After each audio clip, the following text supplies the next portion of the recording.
Morning, guys. Keith at Crypto Bullseye. So it was just 2 days ago we were talking about the macro events that needed to line up before we can even start talking about that thing that you all care about, altcoins, Altseason.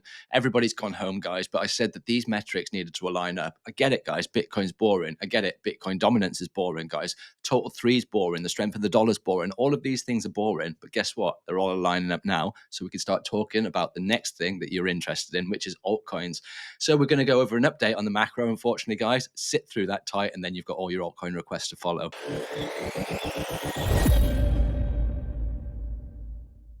Okay, so this is a follow-up from Sunday's market update, and I think it's important that I do Sunday's market update because it allows us to understand exactly what we need to happen going into next week. Markets are boring, guys. Markets don't give too much direction, but usually the Monday open gives you some kind of direction. Fortunately, the markets were closed yesterday, so it's important that I do the update today, and it is looking positive, guys. Right, crypto fear and greed index, this is where we start, and we're in 47. Everybody's neutral. People are getting more confidence in the market. You can see that on the back of the bubbles on the weekly. We've got some big movers there on the weekly. So why is it relevant that we look at the fear and greed index? And why is 47 giving people more confidence in the market than what it was when we were in fear and in extreme fear? Guys, I marked it out for you. And unfortunately, the worst time that you feel like you should be buying is in extreme fear. But what happens? Historically, guys, every single time I've marked it out, this is extreme fear. This box is extreme fear. This box is extreme fear. Guys, every single time historically, every single time that we've hit extreme fear, that has been met by a big, huge rally with Bitcoin. So that's why I told you in this level here that I was interested. Unfortunately, it was horrible because we were going through capitulation events, altcoins were getting battered. But you look at history, guys, and this is where you expect to bounce. So we looked at this, guys, and we said this was the important metric going into this week because this is where the tug of war battle happens between the bulls and the bears. At this area here, you can see once, twice, 3, 4, 5, 6, 7 times that act as resistance, 7-day resistance until we broke through. So we understood that this area was going to tell us who was going to regain momentum going into that to this week. And it's Bitcoin, guys. Bitcoin's broken trend. Now, what does this allow for? It allows for risk management because we understand that we're wrong if we come back into this trend. So if we come back into this trend, things will start reversing. We'll have less confidence in Bitcoin, less confidence in the market. And you need to understand one thing. Where is your risk and where is your reward? Because you know where your risk is when you're back in trend. Where's your reward? Wherever you're shooting for, previous high. I'm not going to tell you guys, but understanding your risk is the best thing that you possibly do because you look after the risk and the reward will look after itself. So this is really positive. Next thing is going to be the Bitcoin dominance. Why do we look at the Bitcoin dominance? Because this is going to give us an indication when altcoins are going to go on risk, when altcoins are going to surge. And people that think that we're not going to get a 2025 alt season, I'm not just saying that we're going to get a 2025 alt season, guys. I'm showing you exactly what's happened historically based on previous events and how it's a high probability that we do get alt season 2025. Because in the previous videos, I showed you what would have had to happen if we didn't get alt season. It doesn't make sense, guys. So this is the elephant in the room. We've put in a new higher close, and we've come up and we're rejecting at 64.44. Went all the way, guys, to 64.459%. And we're waiting for this drop, and we've been waiting patiently for this drop to just come back in here, lose this key support zone, and then give altcoins the chance to rip. Why will altcoins rip when BTC dominance drops, guys? Because Bitcoin is the most off-risk asset within the crypto market. People go into Bitcoin when they want to be exposed to crypto, but they don't want risk. So when they do want risk, guys, they come out of Bitcoin and they go into altcoins, but there's only a short period, there's a short window where altcoins outperform Bitcoin during the 4-year cycle. So if I just zoom out onto the weekly and we can look at the last 2 cycles, you can see up here, this was the 2017 cycle, and you can see we've got a big, massive drop down here. That lasted for guys, 23 weeks. Next alt season, this one, the 2021 alt season, from the top of the wedge to the bottom of the wedge, that lasted for 22 weeks. So this is why I'm waiting for this 2025 alt season, guys. This is going to give us the first indication as when we get a big drop in dominance, lose this support, and then we start making lower highs and lower lows. And that is the rotation of capital, guys. They're not just coming out of Bitcoin, they're coming out of dollars, they're coming out of stable coins, they're coming out of all sorts of things where they're holding capital because they're just off risk at the moment, guys. They will allocate that to risk during times of on risk. Remember, guys, it is a 4-year cycle. It's a business cycle. During the times of business cycle, we go through lots of things. We go through quantitative easing, we go through quantitative tightening, we go through interest rate rises, interest rate decreases, we go through times of stimulus, times of money printing. We need to know exactly what time of the cycle that we're in. Are we a time of on risk or off risk?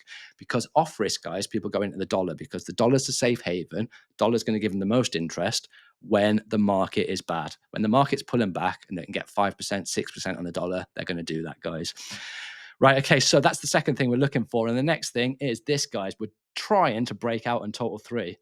This is my key indicator, guys, total 3. Once we break 1.14 trillion, I'm going to start scaling out of my altcoin position over a 10 to a 12-week period. What happens if that's too early? I don't care, guys. I'll trade the last half of the alt season, but I want to make sure I capitalize my gains as early as possible. So unfortunately, people are going to be hating on me once I start scaling out a position, but it's all about distributing at low levels and scaling out at high levels, guys. Remember that. So what we're looking at next, guys, what do we need next? We've looked at Bitcoin. Bitcoin's looking strong. We've looked at dominance. We know what happens on dominance. That needs to drop. We looked at total 3. We're waiting for a trend break. Next thing we're looking at is the dollar. So the dollar is absolutely dropping this key level, the 99 to 100 level. Once we've dropped this level, guys, people are selling their dollars. The DXY is a representation of the dollar against the euro, against the Great British Pound, the Japanese yen, the Canadian dollar, and a bag of fiat currencies. So if you think of this collective bag of fiat currencies against the dollar, when the dollar outperforms, that means that people are off risk, they're holding the dollar. But then when the dollar drops and other fiat currencies start getting better and better and better and outperforming, then that is times of on risk. So that's why we look at the dollar, guys. And then we look at the USDT dominance for the strength of the dollar within the crypto market. Right, okay. Confidence and not confidence. What are you holding, guys? If you've got no confidence in the market and you're waiting for exposure, what are you holding? Holding USDT or a stable coin. So this key level at 61.8, where we've just been rejected and putting in a lower low, lower close candle, guys, the drop in the dollar, we want the same thing to happen with a drop in USDT. Next thing, just bear with me, guys. These are all relative. I'm going to go on the daily now because it's looking like Ethereum got a bit of a bottom here. If we can break through here, guys, that is going to be so significant because when we zoom out and we look at Ethereum season and we look at Bitcoin season doesn't just outperform Ethereum during Bitcoin season. Bitcoin outperforms nearly everything during Bitcoin season. And we're starting to create this descending wedge now. And I told you in the last video, this is a bullish pattern. Although we're putting in lower lows and lower highs, it's a bullish pattern. It's showing exhaustion. So once we break out of here, guys, that's where you'll start seeing Ethereum run. And we'll talk about Ethereum next, actually, guys, because Ethereum's close to break and trend as well. We've got key resistance up here at $2,262. But once we break through that and crack the 38.2 at 2,394, guys, that's when Ethereum is going to start outperforming. And I keep saying Ethereum's the sleeping giant. Ethereum has been absolutely battered in comparison to Bitcoin. And then the next thing, guys, it's the VIX. It is the strength of the S&P, and we had such weakness within the S&P, and that shows that people have got not just confidence in crypto, but no confidence in the stock market, and we've seen that on the back of the S&P drop. So the S&P is actually recovered now, guys, a little bit anyway. So the S&P is up 8.49% after a drop from its high, 22%. That's a huge drop in the S&P, guys.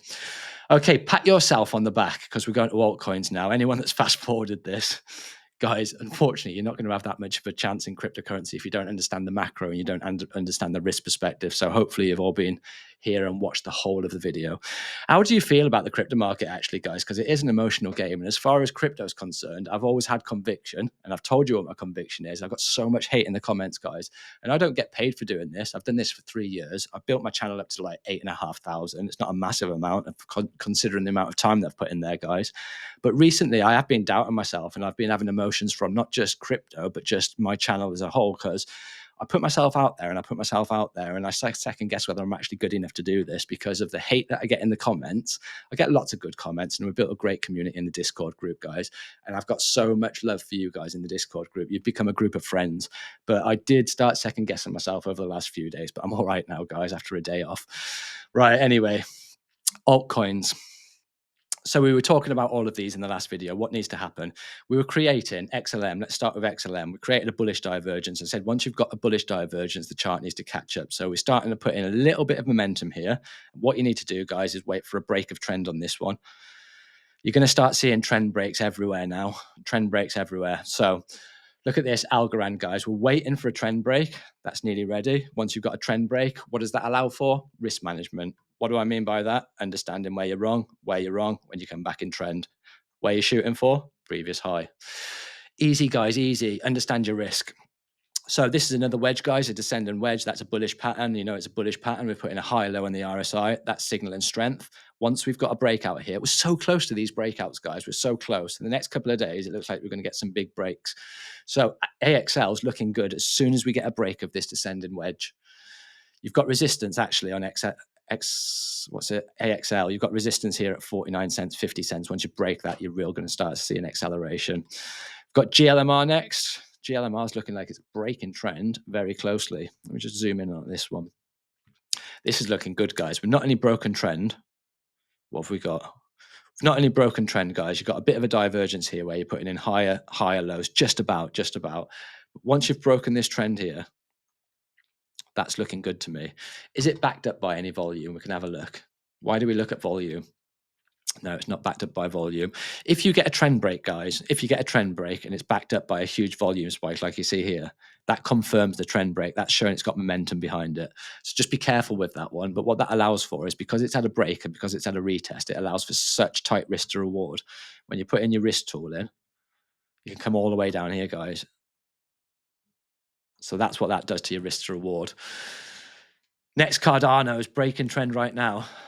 Breaking trend right now. Can't wait till this thing breaks trend, guys. I've done so many videos on Cardano. Monitor this. Go in the 4 hours, guys. 4 hours is looking good. So we've come through, we've pulled back in trend, and then we're trying again. Watch that by the end of the day, guys. If we get a daily close on Cardano, that allows for good risk to reward. As long as the break's not too volatile, it allows for good risk to reward on that one. Near next. Guys, Near's broken trend. Near's coming back to retest. You've got support now on Near. Below this previous low, I would be shooting for either this high here. Guys, this is what I'd be doing, by the way. This is not financial advice. I'm not a financial advisor. I'm just showing you from a trading perspective. But what I'm saying is the things from Sunday that I'd said were playing out or we'd expect to play out if Bitcoin broke its trend are actually playing out now. So it's all relevant. So if you're shooting for the previous high, that's there, 3.25 risk to reward, all the way to this previous resistance point, 63.31% to the upside. That's 4.77 risk to reward. Got Ethereum next, guys. We talked about Ethereum waiting for this trend break. Solana. We talked about Solana. It was creating an inverse head and shoulders. So potentially Solana could come back and test this right shoulder. When will this be invalidated and when will Solana turn bullish? If you break this neckline early, you can come back, test this as support. Then that allows for risk to reward, guys. Understanding that once you come back into the neckline, you want to be wrong. ONDO next. So ONDO's had a big trend break. This looks good to me. ONDO's had a big trend break. It's come back. It's retested this previous area here as support. You know when you're wrong below here, 0.789. So that, from the previous videos, allowing for even tighter risk to reward. Where are you shooting for? Depends how greedy you are. You're shooting for there, less conservative, there, medium, there. That means degen, guys. However, how can you play this if you want to take the full move? You put in higher, take out this previous high, put in a higher high, you come back down, you'll test this previous area of support. What's that, guys? A higher low.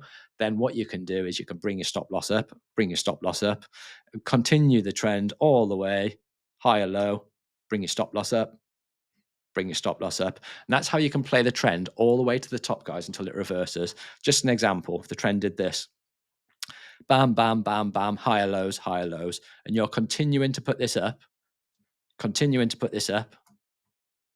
you're reducing your risk, you're increasing your reward, and then ultimately, guys, the trend's your friend to the bend at the end, bam. What will that do? Put you out in a huge profit. So it's not all about just shooting for the previous highs, guys. You can actually play this cleverly and actually get the rest of the trend by understanding. You can trail your stop losses up. Next thing is Jasmy coin. Exactly the same, guys. Jasmy coin's broken trend. It's come back. It's tested this area. That area is support. You can tell that area is support once, twice, 3 times, 4 times, 5 times. We've got resistance on Jasmy coin set at 0.016. 85. Once we break that, guys, there's little resistance from this area here all the way up to this area here. Guess what? That is a move. That is a move of 120% just to the previous just to the next resistance level. So ICP next, guys. ICP, we're waiting for one thing, waiting for a trend break. Oh, we've got a trend break. Right, we've just about got a trend break. Is it backed up by volume? We can check. No, it's not backed up by volume. Guys, with these volume spikes, one thing that you can do is you can stick a trend line on there and you can see as the volume's decreasing, the volume's decreasing, the volume's decreasing. As this is coming down here and coming down here, once you get a breakout, you'll see a breakout of volume.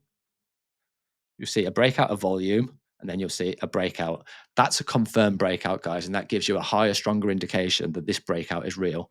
So you're waiting for that, guys. We've got that trend break to take across on ICP, and then that looks good to me. So next one's Jupiter. Jupiter's had a trend break, guys. You can see trend break. It's come back down. It's held this area of support. We've got a resistance point here that we need to break through of 0.40, so 40-cent resistance level. Really, I want to be above that before I can start really thinking that I can protect myself below this previous low, because there's a chance that could reject again and come back down. So Jupiter's a wait for me. What's this? UOS. Oh, that looks good. This one looks good. Right, okay, so this is a bear flag. That's a bear flag. There's your flagpole. There's your flag. Broke to the upside. Bulls have got momentum. This one looks really good to me, actually, guys. Because stick your risk to reward tool on there. That's coming back. It's actually retested. That's your resistance level. That's where you're wrong. Guys, that one looks really good to me. So I'm interested in that one. It's all about protecting yourself, guys. See how strong it is when you protect yourself. Illuvium.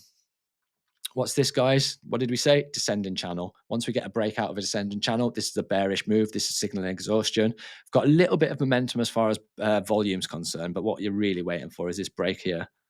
It's getting close. It's getting close. So I'm nearly interested in that one. Let's just zoom in.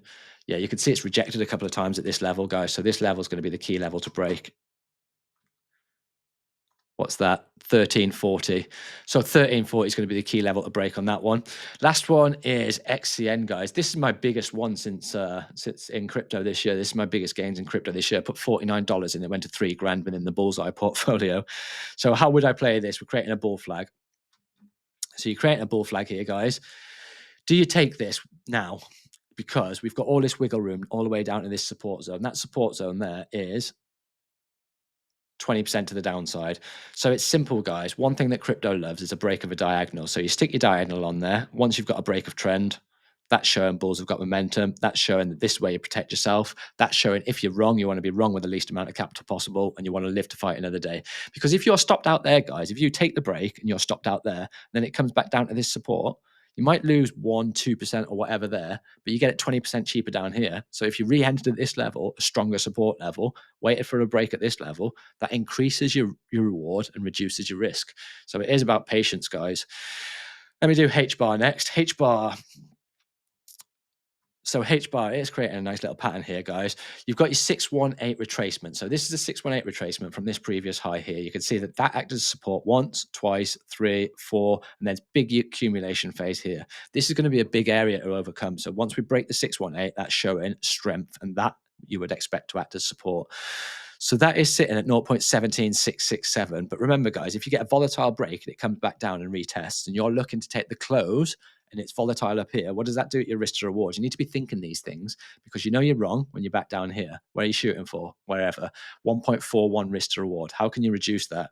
Remember, what is previous resistance comes back and tests support. What would that do to your risk to reward if you were just patient? 7.73. So remember, guys, patience is the key. Remember, the limited amount of risk possible at strong support, understanding where it is that you're wrong, gives you a higher probability of success, guys.